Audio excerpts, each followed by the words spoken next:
Is your AirDrop not working on your Mac Mini M4, M3, M2, or M1? This usually happens due to Wi-Fi or Bluetooth issues, incompatible settings, or temporary system glitches. In this video, I'll show you how to fix AirDrop on your Mac Mini. So without wasting any more time, let's get started. Before doing anything else, make sure the device you're sending to from supports AirDrop. Then make sure both Bluetooth and Wi-Fi are turned on, and also make sure you have a stable internet connection as well. Now try these advanced solutions. Solution 1. Set AirDrop visibility.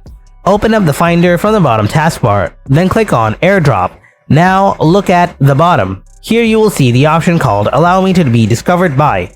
Now, you can't send anything using AirDrop. Now what you can do is click on No One to bring up the drop-down menu and select Everyone or Contacts Only. Now try to connect other devices. If you're still facing the same issue, then try my next solution.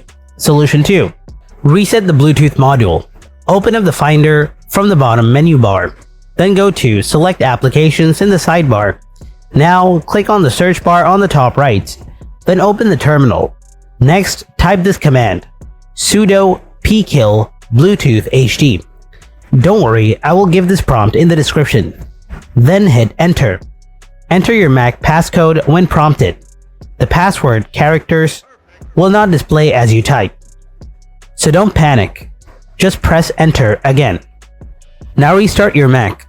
Now go ahead and try using AirDrop again. If the issue is still persisting, then try the next solution. Solution 3. Disable firewall.